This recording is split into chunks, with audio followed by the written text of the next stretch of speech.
Yeah. No. We can smell the Peter poop on this here podcast. Hey, you can't start This an is episode Piss and like Moon. that. Yeah, I This can. is Piss and Moon, not Not Poop and Moon. yeah. Can't do that on television. Is it? But is this Pink Moon? Woo! Spoilers. We're in the episode. What? Spoilers, we're talking about an album. Whoa. Welcome to Prison Moon. Welcome to Pink Moon. That's the album we're talking about. We're going to talk about Pink Moon by Nick Drake. It's a pretty short album. Yeah. I hesitate to say that Short. I hesitate to say that I expect this will also be a pretty short episode. I hope so. It might be longer than the album though. Oh yeah, easily. Oh, yeah. Like, Well, let's not get ahead. watch as we pull 100 gex and talk for 2 hours. Get. All right. What do you think about Pink Moon by Nick Drake, Wyatt? I love this. Yes. Yeah, this is great. This is really It's a change of pace. yeah, it's it's kind of sour but also sweet. I feel like there's definitely this kind of sadness to it, which we can talk more about as a something that kind of hangs over this album, I suppose. But Yeah.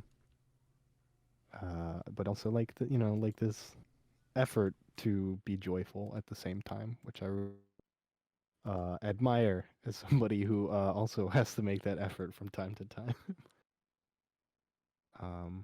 Yeah, I like this a lot. It's really good. Hell yeah. Beautiful work. Peter? This is some fantastic early 70s folk.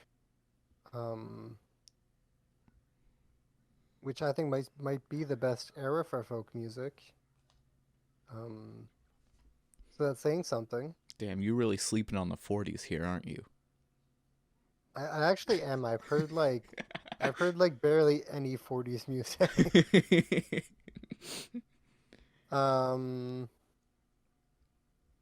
Yeah, I hear some like I'm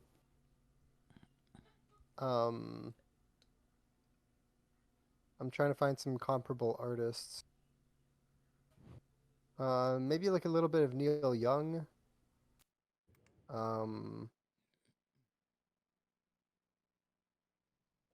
Maybe some Joni Mitchell. Oh yeah. Yeah. It's like very minimal, but it's got like a slight almost psychedelic quality to it. Just in like how dreamy it is. Yeah, this is really cozy music. Yeah. Yeah, so I put this here obviously. This is one of my all-time favorites. This was basically for about a month this past summer when I was going out for walks at like 1 a.m. I would listen to this album every single night as I was walking by by the river and whatever, and it didn't register to me at the time as like anything more than just liking this album, but it kind of was therapeutic at the time. And it's very much just that album to me. It is the summer 2020 album for me. And it's also just like pretty much flawlessly executed singer-songwriter shit. Like with how stripped back and skeletal it is, it really gives so much focus on basically the two elements of the record.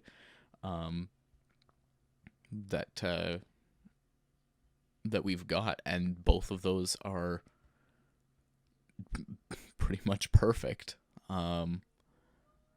And yeah, I love this thing a whole lot, and I'm glad to hear that y'all are enjoying it as well. So when I said two elements, there's a few more than that, just like two things you can hear. But let's talk about Nick Drake's singing. It's beautiful. It's comforting. He's a wonderful vocalist. Can you hear me? Hello. Mm-hmm. Yep, Okay. Yeah. agreed. Yeah. Yeah. I don't. I mean, I. That's the best word I can think of for it. Is that it's very comforting. I really enjoy listening to him. You know. But like I said, at the front, there's this really like, um, kind of sadness to his vocal delivery that um I admire and I think really is important to the album.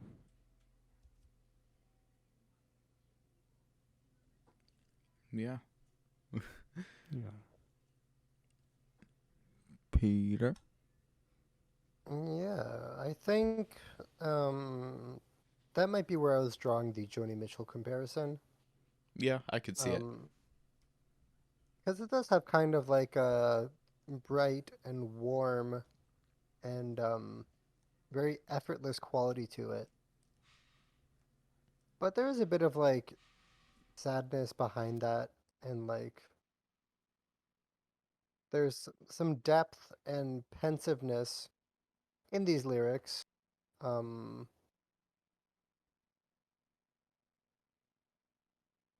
they're kind of just about like the simple things in life.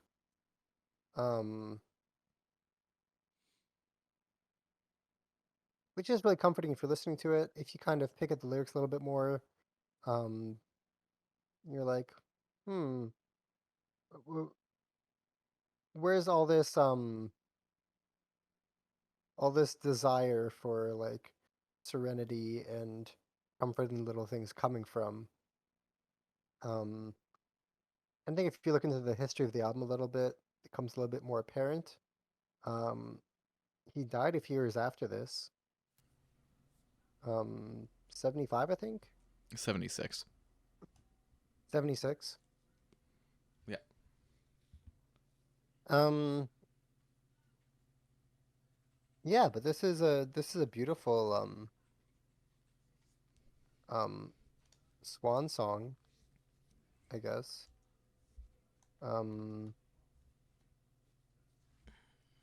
like I said, it's very effortless. Um, he's not like really belting or um straining to hit those notes. It's very much like sitting down with a guitar and speaking your piece kind of thing. Yeah. Yeah, I think I just find Nick Drake's vocal, like singing style, so easy to listen to and easy to just fall in love with. His very like hushed delivery gives him this much more intimate feel that you can connect with on a more personal level right away. His range is like relatively limited, like you were saying. He's not belting, and especially he starts to kind of break down in his lower register. You'll hear on the first track, especially the title track, where he's Sing going think down to think those. think. Yeah, when he's going down that low, like he can't actually hit those notes, but it doesn't matter. Like that, that's not the point. Um, and it just feels like he's very conscious of that and uses it intentionally.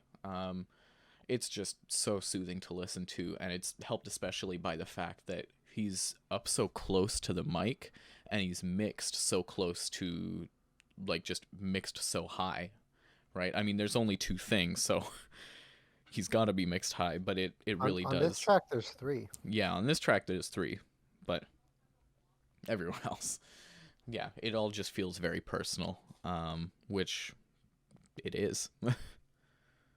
um, yeah. What about the lyrics? What, you got any lyrical insights? Um, not not in particular. I don't know.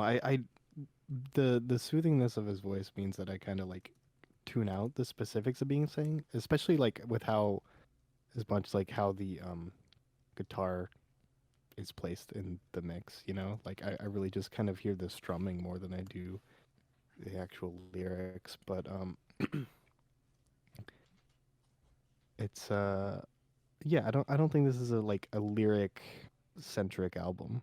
You know, it's like just talking about the opening track. Like I saw it written and I saw it say Pink Moon is on its way and none of you stand so tall. Pink Moon gonna get you all. Like there's this vindictiveness there, I guess. Um, but it's not like clearly targeted at anybody. Just maybe like the world broadly. And I'm not certain of what the significance of a pink moon is. Does anybody else have an idea there? Not really. Genius has this idea that there is a northern Native American calendar used by like the Algonquin tribes that refers to April full moon. April's full moon is the pink moon, apparently, which brings blooms and star-shaped pink phlox wildflowers. Oh, that's coming up soon. Hmm. Yeah, in April. Yeah, Yeah. today. I don't know if I've ever seen a pink moon. Definitely No. seen some orange, like harvest moons. Yeah, like a blood moon and stuff. Yeah, like a blood moon, which is a very like, um, yeah, like harvest moon is a good thing for farmers, but if you're talking about blood moon in like a more like pagan sense, it's kind of like a dark type of thing. I mean, blood is very like intense Mm-hmm. and dangerous.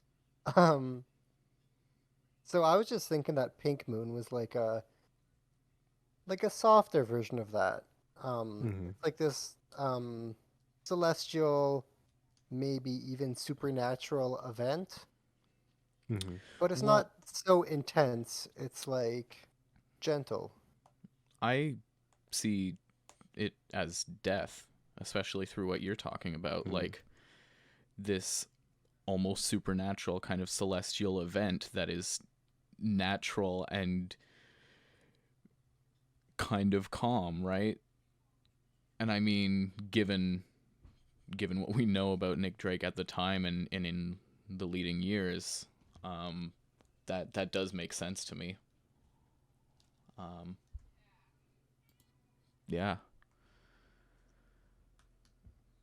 I Yeah. Um, could see that because he's like, none of well, you stand so yeah, tall. that's what I Pink was moon gonna gonna say. get you all. Yeah, It's like no one's above it. It's gonna happen to all of us.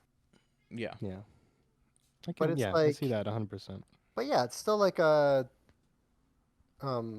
gentle thing. Yeah, I just like, Yeah, I mean, and pink the is way he's singing is kind like, of a gentle color, I suppose. Yeah. Yeah, it's like a softer red. yeah, Mm-hmm. yeah. I think unless Peter, if you have more to say, go for it. Otherwise, I'll say my About this specific track or or just the lyrics in general on this in record. general. I mean, there's a lot of like um, natural imagery. Um, Yeah. um, Talking about hills and sunshine and the sea. Um, on Place to Be. Even like equating himself with the green of the hills. Um, I think if you take that with the first verse too, he says, "When I was young, younger than before." Second verse, "When I was green, greener than the hill." Um, when you call someone green, typically it means they're like fresh and inexperienced. Mm-hmm. Um, Yeah, it's just it feels like a very almost naturalistic way of viewing life on this record. yeah, and he does talk Yeah. about like more celestial things, the sun, obviously, stars, and um, I think that, and this is really like on the tail end of that like late '60s whole psychedelia thing, and I think he's got a very like soft approach to that. Um, where he's not being so um like out there new agey or anything.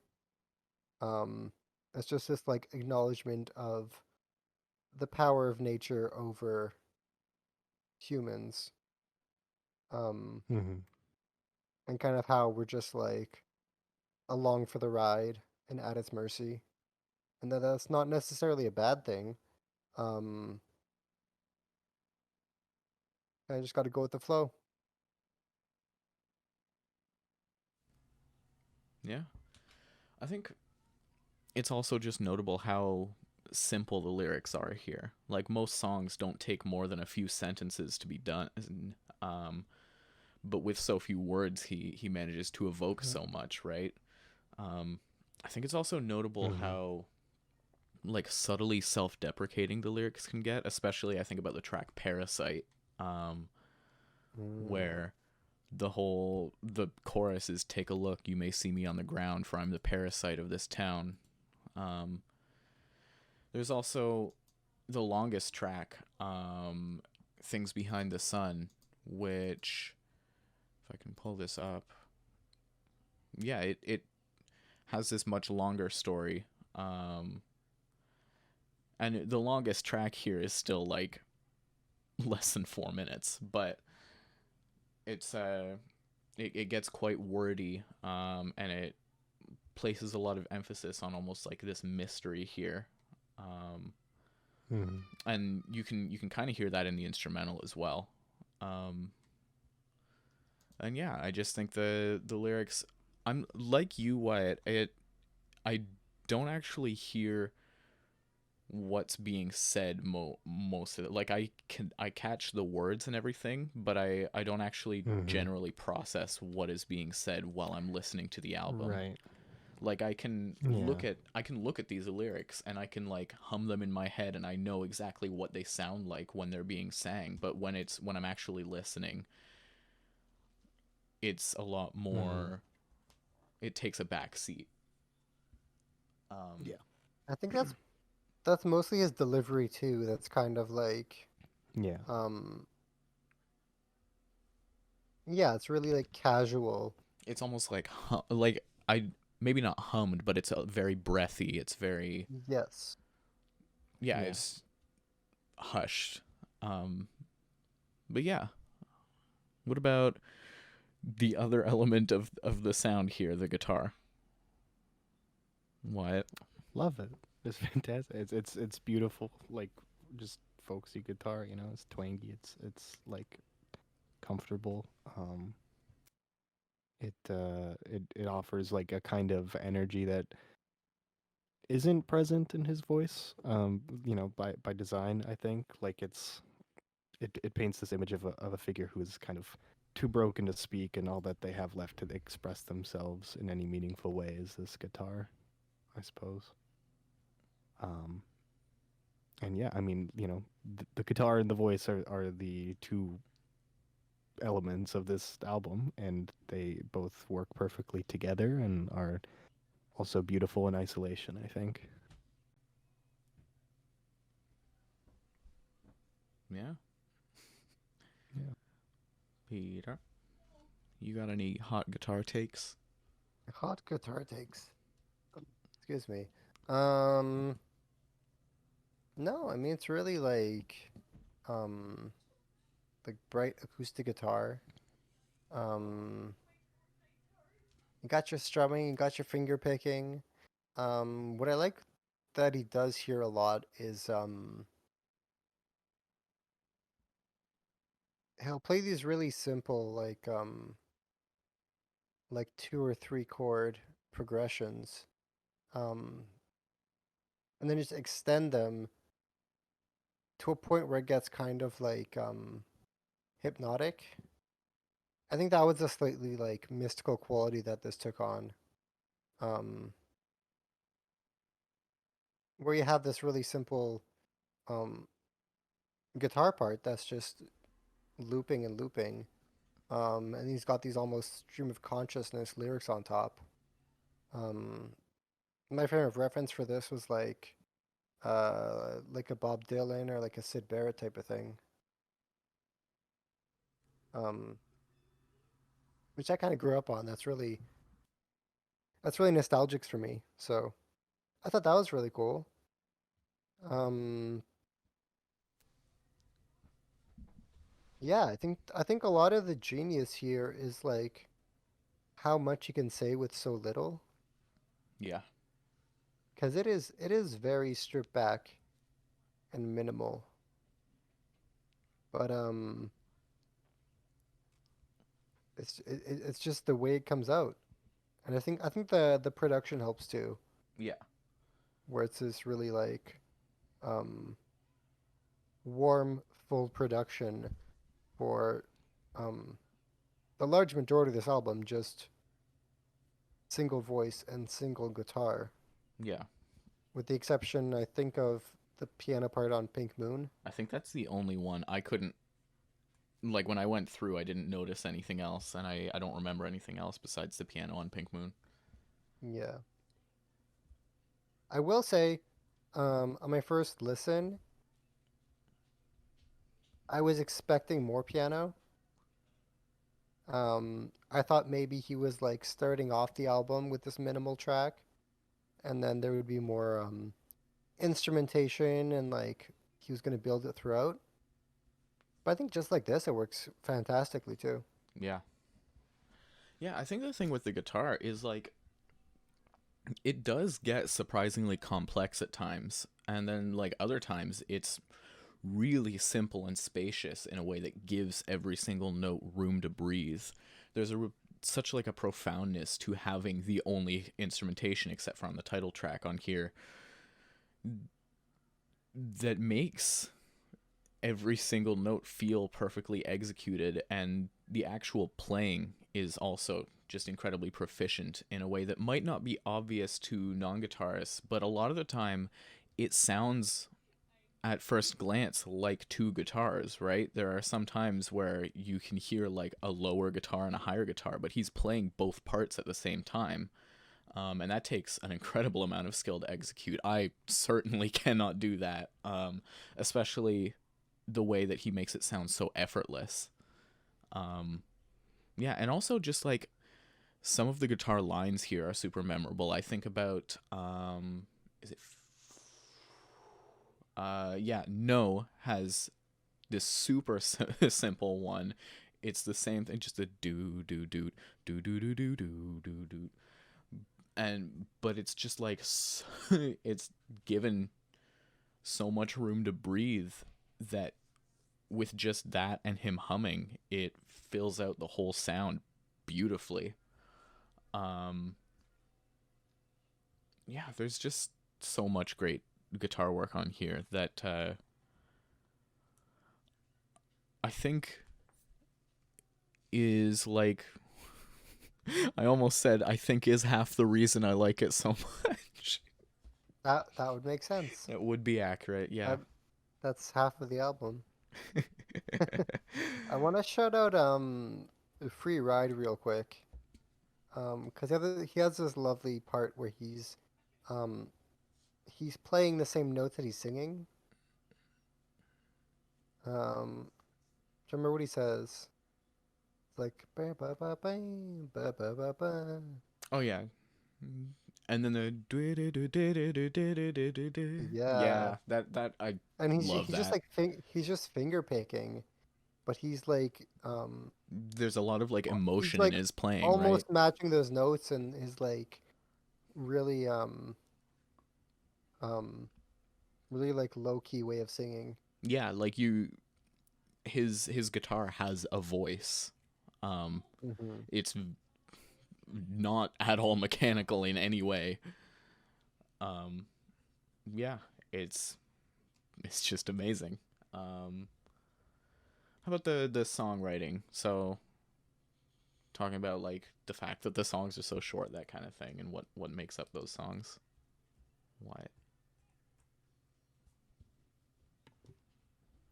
Um, yeah, I don't know. I don't know if I have enough much to like say distinctly about the songwriting. I think You can also fit in I like think the album flow here. This would be a good Yeah, yeah. You know, with as short as it is, it's hard to like have a bad flow. You know. You'd be Um. surprised.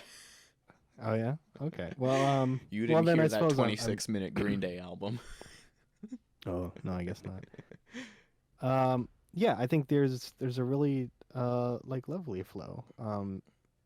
There's no track on here that sounds especially distinct from any other. I would say like nothing like that stands out. Or I'm like, oh, that's the weird track. You know, Mm. like they're all of enough of a kind. Like there definitely is distinction between them, but not enough where I think there's like any sort of break in the pacing whatsoever. And for an album this short, that's lovely. That's fine.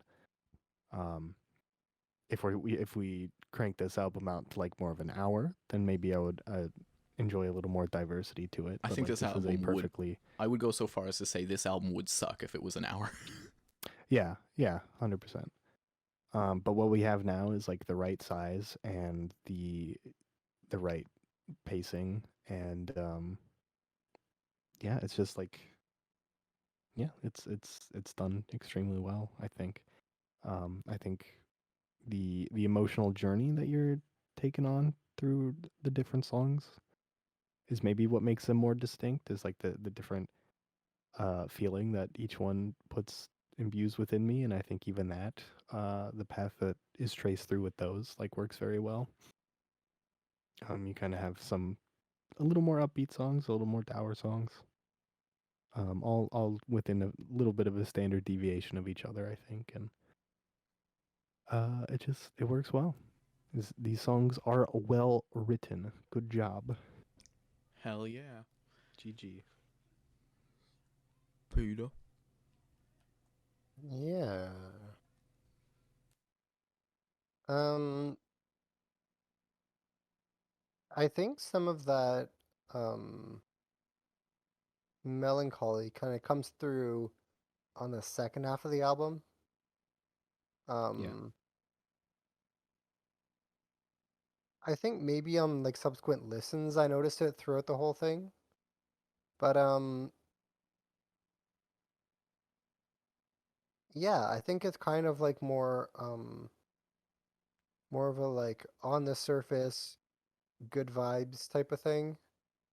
Um and then it gets deeper as you go into it. Um and I think Horn, which is the fifth track, yes, acts as a nice interlude. That's the instrumental track. Which It's despite its such name a good song. Holy does shit. not have a horn. It is. Um, It's such a fucking good instrumental, though. yeah, it's like this It's this just minute two and a notes. half. Yeah, like it's just very slow finger picking. Um, but it's beautiful and it kind of like yeah, like as an interlude, it kind of gives you a minute to like chill out, um, not really listen to anything because you like you said, it's just a couple notes. Um, but at the same time, it adds so much weight to the album. Um, and kind of made me take it more seriously than I did on first listen. And I was like, oh, this is like pleasant folk music. Okay. Um, and then yeah, going into these later tracks, you're like, oh, this is like it's like some serious art right here.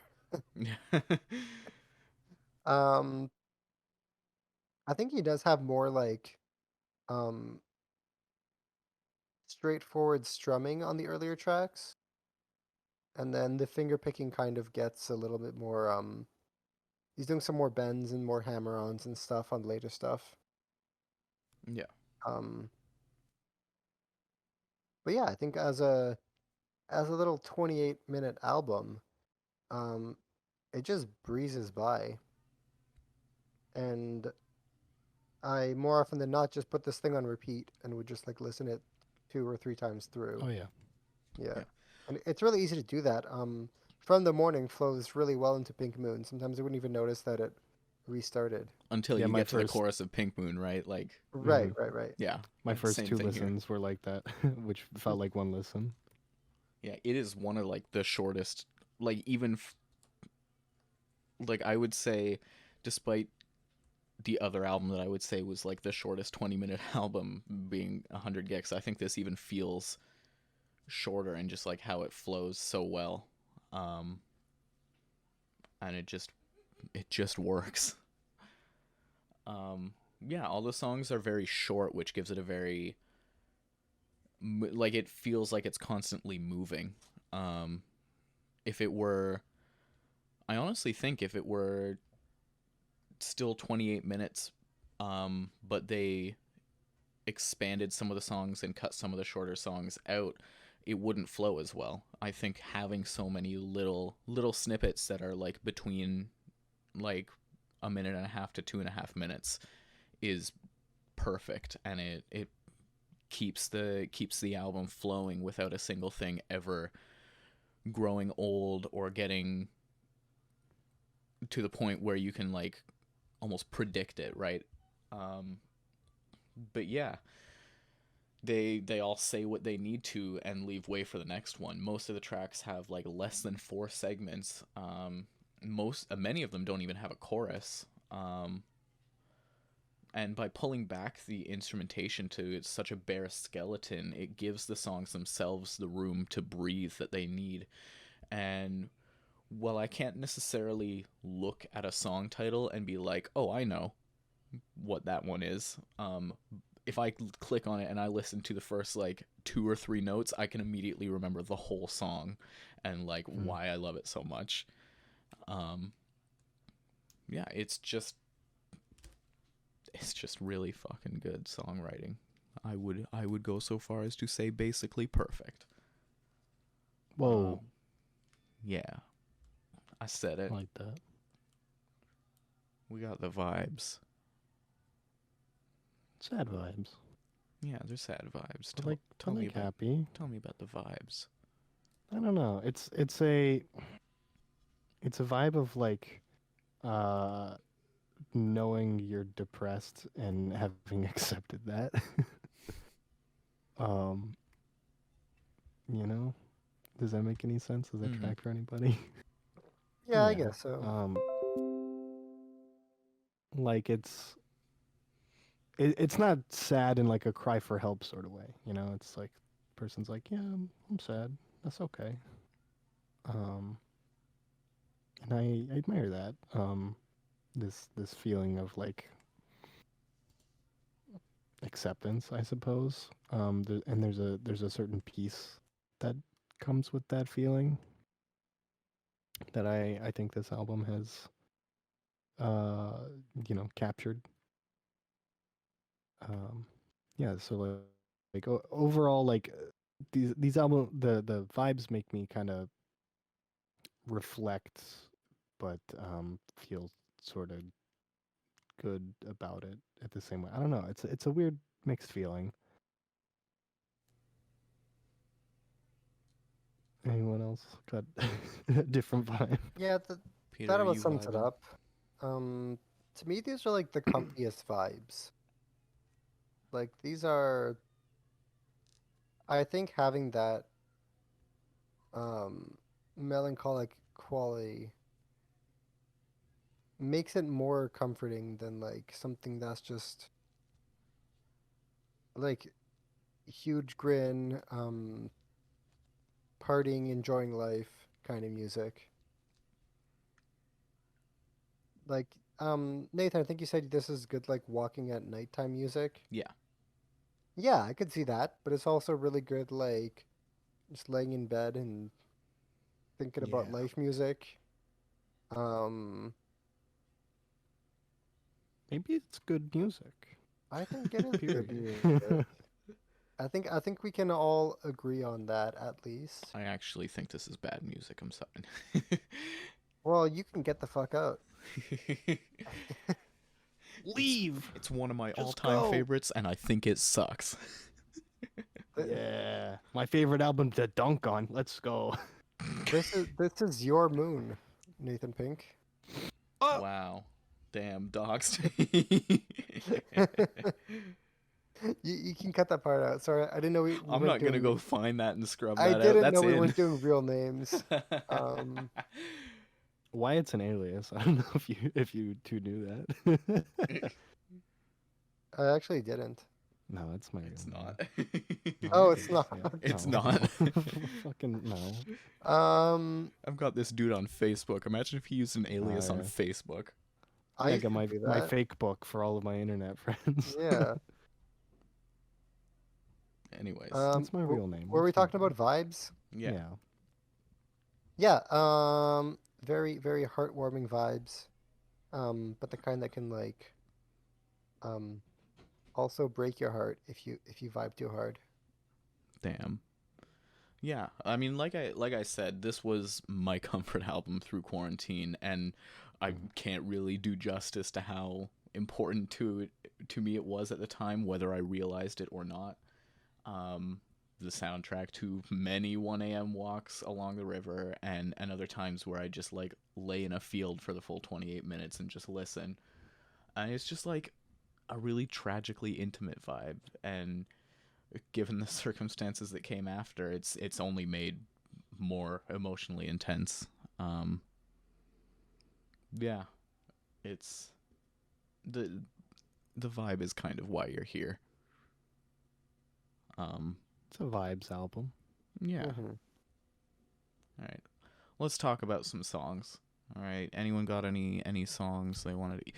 I had to take notes of which songs and like describe them to myself because the song titles are not. Tough. Yeah, I But- think I think Things Behind the Sun is one that I really that's stood the out to long me one. very- That's like the kind of verbose one. yeah, it's just under 4 minutes. Yeah. Yeah. Um yeah, it's like you said, it's a little longer, it's a little more verbose, and because each track does kind of have its own unique vibe to it, the vibe of this one stood out to me more greatly, maybe just because of the sheer quantity of music with it. But I don't know, it's the guitar sounds a little darker on it, and he's speaking with a little more rapidity than on some of the other tracks. So I don't know, it has a for as much as folk music can have like I guess intensity to it. um it's yeah, it stood out to me in that regard, I guess.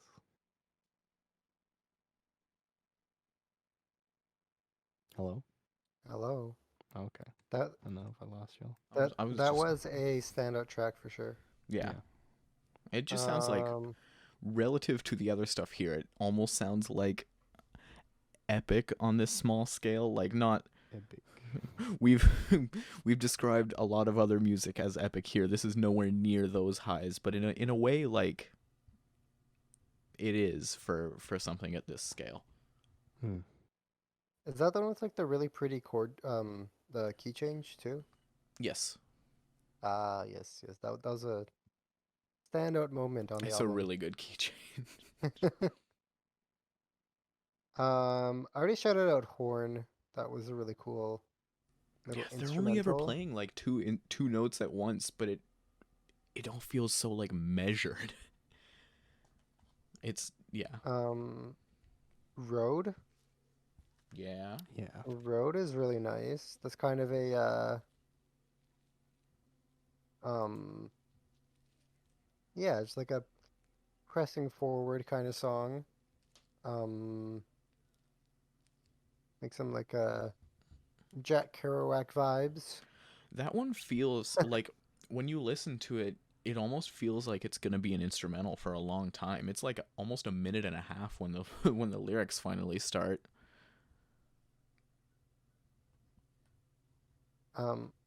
Isn't the song only 2 minutes long? Yeah.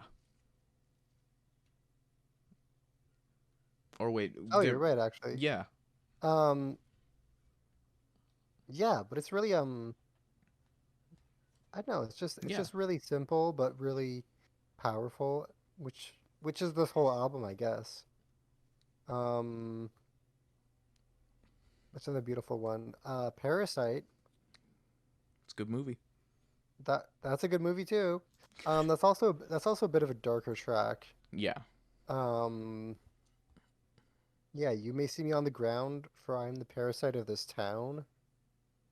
Um, I also love his vocals as he's delivering all of this. yeah.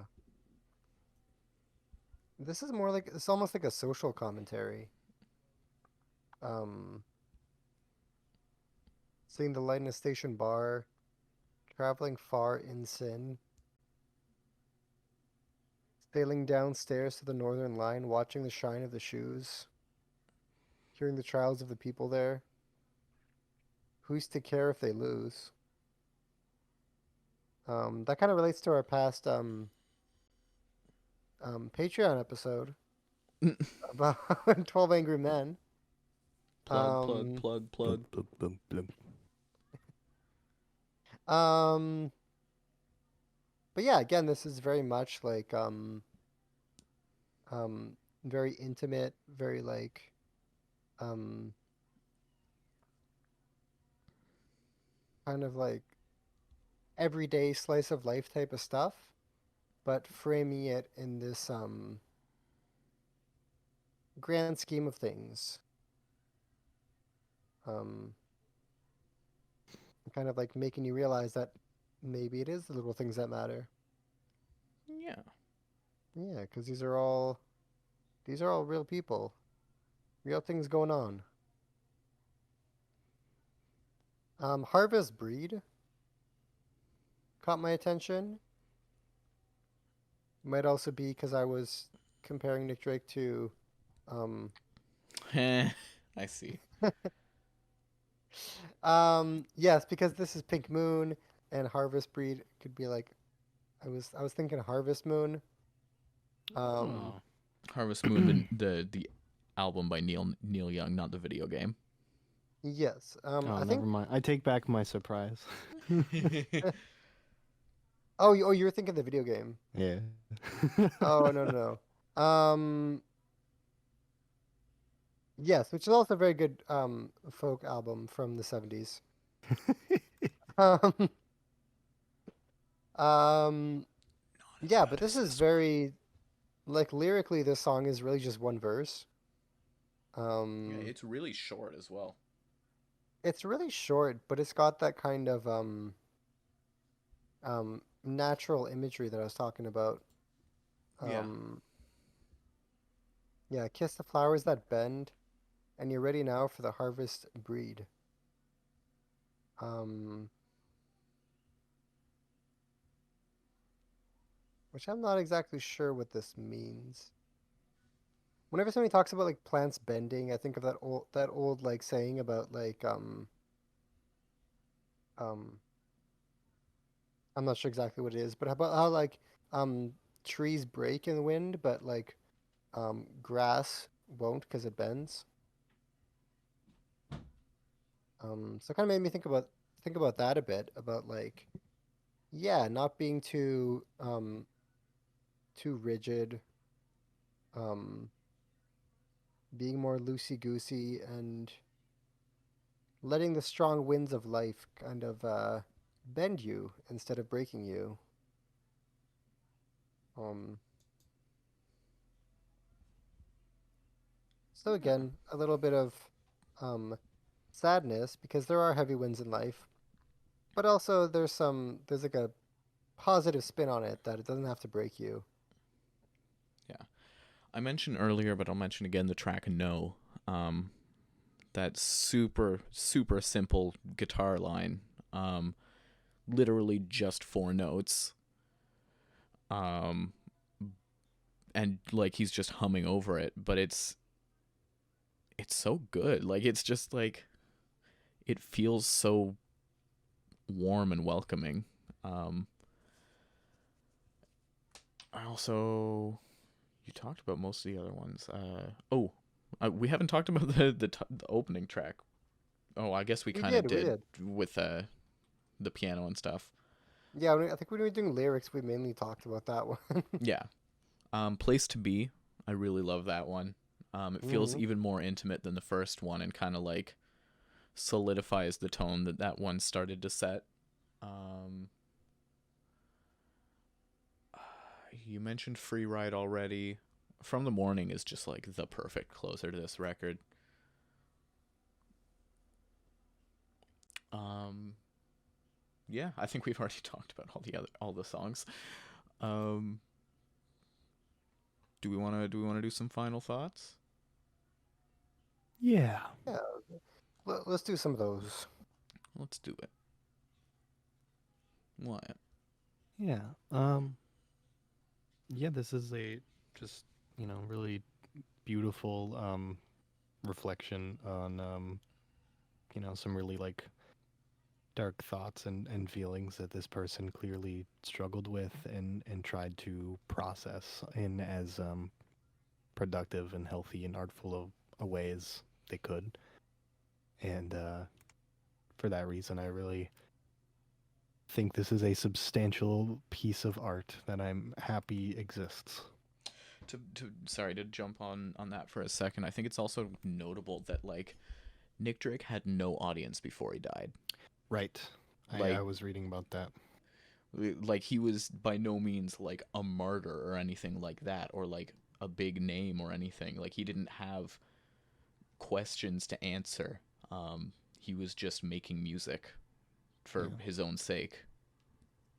Um, Let's can we talk about the man a little bit, I suppose, like yeah, or a little more like so he died of an overdose, correct? yeah. 2 Um years after this album came out. 2 years after, and is But he he died presumed in to have been 76. yeah. That would be 4 years. It says Oh, during I'm reading here during the early hours of November 25th, died at his home from an overdose of amitriptyline, an antidepressant.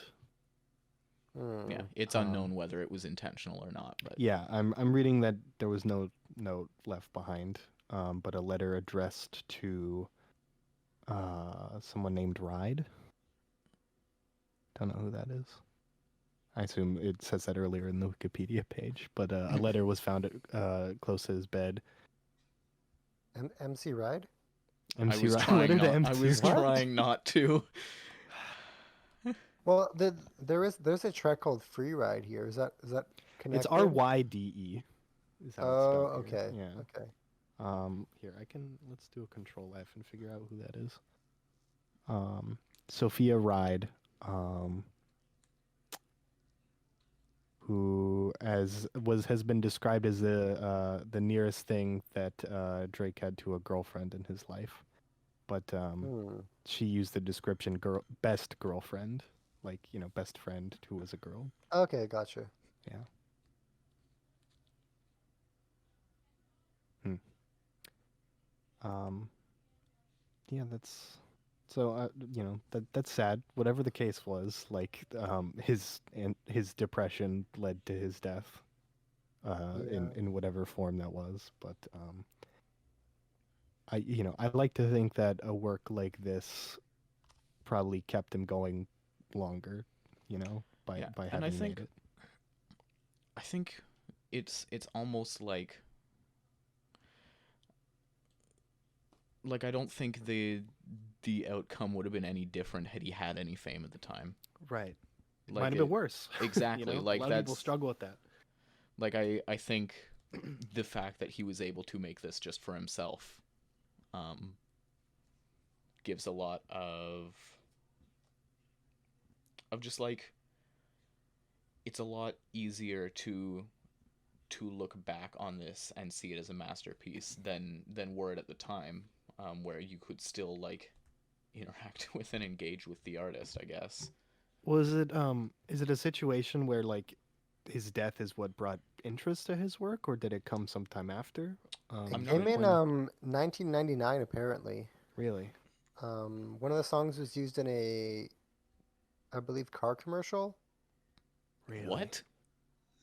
Hang What on. song? I was reading that That earlier. makes me sad.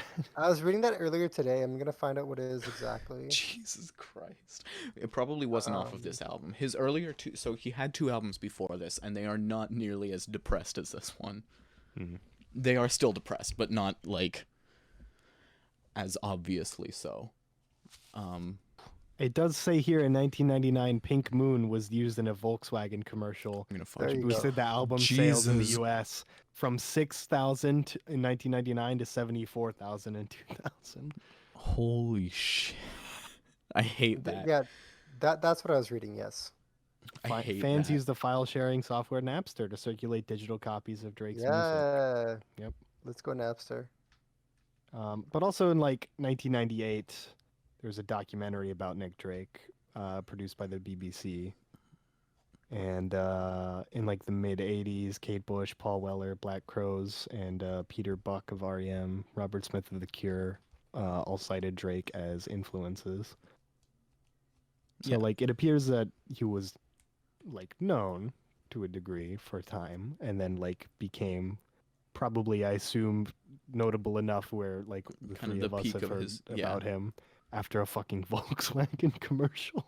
Right. That's really upsetting. That's sad, I guess. But like, people got to hear the music, Yeah. I guess. So it's good, I suppose. Yeah. And I mean, there's a lot of his influence, I think, in like neo folk music, Mhm. and a lot of like indie folk acts, like Well, even I in forgot. the '90s, like Jim O'Rourke sounds a lot like this. I forgot to mention, but like when on my first listen, like a few of the tracks really gave me like Life is Strange vibes. The game. Yeah, I mean, particularly, that like takes a From the lot of- Morning. Yeah, that takes a lot of cue, like not even just in its soundtrack, but just in the vibes of that game. It takes a lot of Yeah. cues from this kind of, or at least what this spawned. Yeah, I mean, as pieces of media, they're both like of an emotional kind to each other, I suppose. A bit, at least the Um, first bit of Life is Strange, I'd say. Yeah, until it gets until it goes crazy. We'll talk about that on the games podcast someday. Oh shit, we should do an episode. Yeah, I would love to. Game's very We'll, special we'll to talk me. about it. We'll talk. Anyway, But yeah, Jim O'Rourke definitely influenced by this. Sun Kill Moon. Even like some God, fuck, I'm really some Mount upset about Fury that stuff. still. About what? Sun Kill Sun Moon? Kill Moon. Yeah, I mean, Benji is like one of my A favorite lot. albums of the past decade. I'm really upset about that. I mean, separate the art and the artist, I guess. Yeah, fuck Mark Kozelek. Alright. Anyways.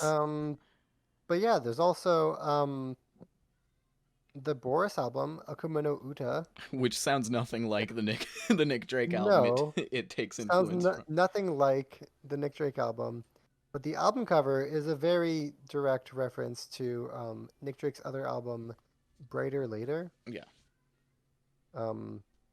Which I actually didn't realize until very recently. You have that on vinyl, don't you? I have Akuma no Uta on vinyl, yes. Imagine if you accidentally picked up Brighter Later. Okay, funny story about that actually. I assumed that I'd ordered it like really stoned at 2 in the morning, which I often do. Eh. It turns out I didn't. I tried putting it on hold for my local record store, and it had already sold, and I missed it.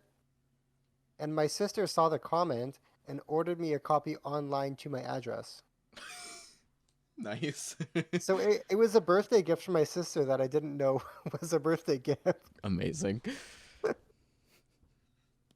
Um, Yeah. so yeah, I'm glad that he got some recognition, even posthumously, and that people, including us, are able to hear this music now. Still tragic what happened, but it's good that he had an outlet for a while at least. Yeah. I mean, I've made it clear my thoughts and connections to this record. It's fantastic. One of the best singer-songwriters to ever live. and his best album. And yeah, do we want to do some favorite tracks and call it a day? Give it a rating if we want. Yeah. Do it.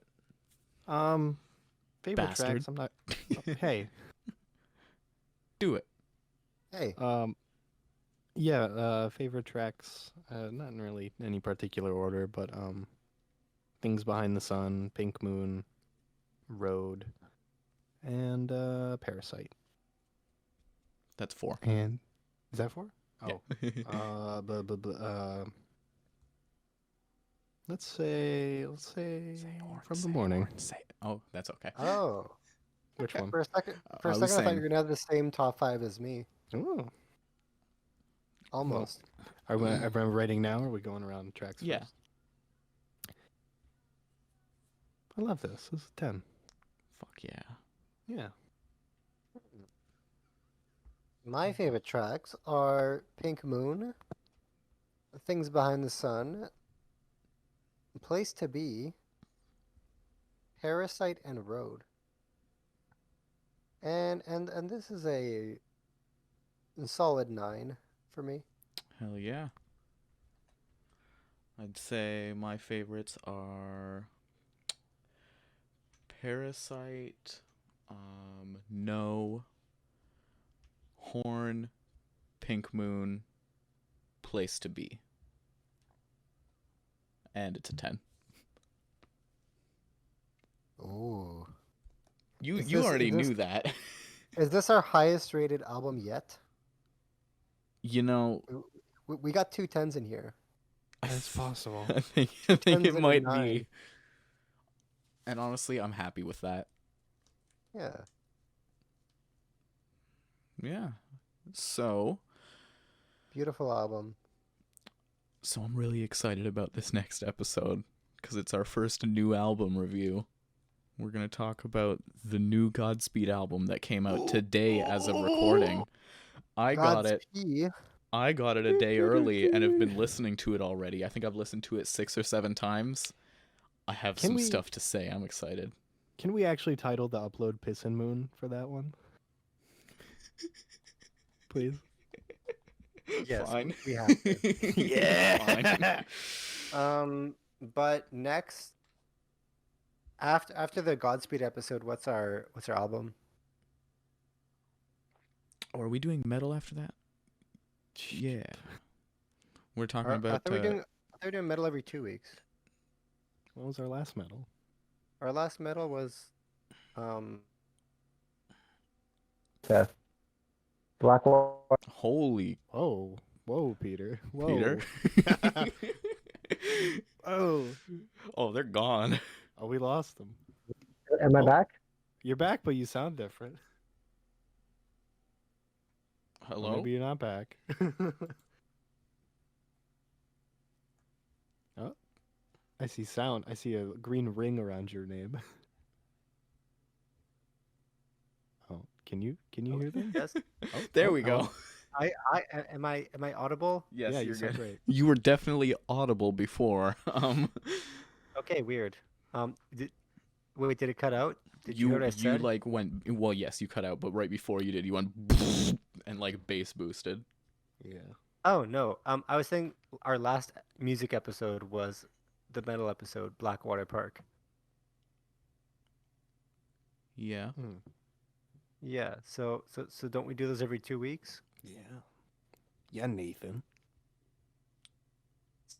But this will be Yes. Oh, you're doing it again. All right, we're deciding this without you, Peter. Well, are we doing the randomizer? Let's do the randomizer then. I want to use the randomizer. We Fine. don't use the randomizer enough anymore. Fine. It's fun. It excites me. Fine. Maybe we will. I got to go get it though. One sec. Oh no, I'm having a bad time. Randomizer good. Yeah. Someone just put wait. What the What? fuck? What's up? Someone just Yeah. put Bjork No album, no nothing. The randomizer just did said that? Bjork. Who did that? Find that. Find that in the list. Who did that? That wasn't me, I don't think. I would Oh my never God, put no. Bjork in there. It's you. I think it might have. No, it no, must have no. been you.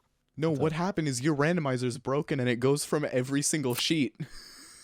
Oh, it went. What? to So the it pulled from discography one? our discography list. No, that can't be. It I did. can't do that. No, I can't do that. There's it must have because there's Bjork it's is broken, not you on broke here. Don't you dare to tell me my randomizer is broke. You've corrupted my randomizer. All right, let's try this again. Okay. So, we've talked about this artist before, and I think it currently stands as our second most negative review. Oh. But we're going to be talking about The Black Parade by My Chemical Romance. No, I'm excited. Peter's muted. That's awesome. But yes, I am Peter's- also excited because I think Yeah. I expect that y'all will like this one significantly more based on how you responded to the last one. Yeah. Nice. I think Peter's just gone. I think Peter has realized that is in fact a podcast. Yeah, that is a podcast. I'm Yeah. gonna give Peter 10 seconds to come say goodbye, and if they don't, then seconds to comply. I don't think they're gonna do it. Peter's gone. Well, That's a that podcast. that is a podcast. Oh! I'm back. I'm back. Welcome. Did you hear? Wait, I were you gone? no, I didn't hear. I didn't hear what it was. We're talking about My Chemical Romance again. Wait, how? The Black Parade. I thought we weren't doing multiple albums on No, that. no, no, no, no. It's a soft rule. It's a soft Yeah. rule. And also, like, based on your reaction to the last one, I do expect you will enjoy this one. Okay. And it's been so long. Yeah. as well. That was our second episode, and now we're at what, like 35 Oh, or God, something? Was it really? Yeah. Jesus. Second of the canonical episodes. Third if you count the lost episode. Yeah. All right. All right. This has gone on We're far done too here. long. We're done here. This, That's a podcast. yeah, that is a podcast. Goodbye. See ya. Bye.